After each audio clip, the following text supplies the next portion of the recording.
ওই পোকার পাখা গজায় মরিবার তরে 18,000 মাকলুকাতের একটি মাকলুকাত হলো ওই পোকা। বৃষ্টিস্নাত আষাঢ়ের প্রথম প্রহরে মৃত্তিকার গর্ভ ত্যাগ করে স্বাধীন চেতায় সদর্পে ক্ষণিকের তরে মিলছে ডানা ঊর্ধ্বপানে। সুপ্রিয় দর্শক, আসসালামু আলাইকুম। আমাদের আজকের ভিডিও স্বল্প আয়ুর উই পোকার জীবনচক্র নিয়ে। আপনারা স্ক্রিনে দেখছেন মাটির গর্ভে হতে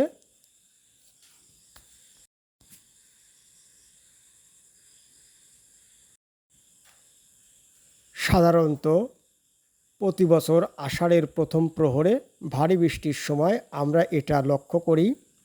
ওই পোকারা প্রকৃতির নিয়মে তাদের জীবনচক্রের বিনাশ পর্বে আত্মহত্যার উদ্দেশ্যে এভাবে নিজের আবাসস্থল ত্যাগ করে জীবন বিনাশের উদ্দেশ্যে ঊর্ধ্বপানে উড়াল দেয় এবং তারা শেষ পর্যন্ত সফল হয়। সরীসৃপ গোত্রের মাংসাশী প্রাণীদের মধ্যে প্রায় সবাই ওই পোকার স্বাদ গ্রহণ করে থাকে। এছাড়াও সর্বভোগ শ্রেণী মানুষও ওই পোকার স্বাদ নিয়ে থাকে। হঠাৎ আকাশে বৃষ্টি ঝরা বন্ধ। দর্শক লক্ষ্য করুন, ওই পোকা ডানা ঝাপটাচ্ছে, কারণ তার শরীরে অস্বাভাবিক যন্ত্রণা হচ্ছে। যতক্ষণ পর্যন্ত এ পাকা ভাঙতে না পারবে অতক্ষণ পর্যন্ত তার যন্ত্রণা প্রশমিত হবে না বা বন্ধ হবে না।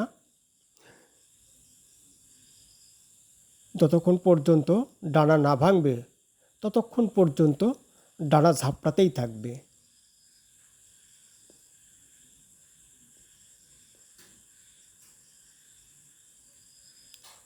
প্রায় ঘন্টাখানেক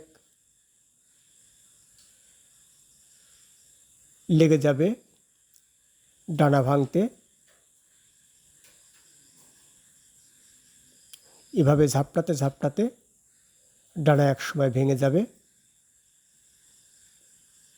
দেখুন, ইতিমধ্যেই ওপর থেকে নিচে পড়ে গেছে। শরীরে অত্যন্ত যন্ত্রণা হচ্ছে। যতক্ষণ পর্যন্ত পাখনা ভাঙতে না পারবে অতক্ষণ পর্যন্ত ডানা ঝাপটাতেই থাকবে।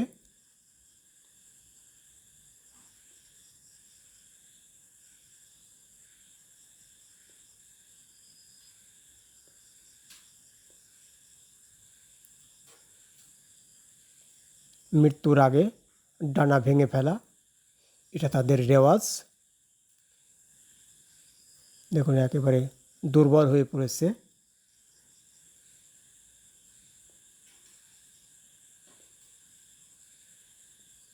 মৃত্যু নিকটে।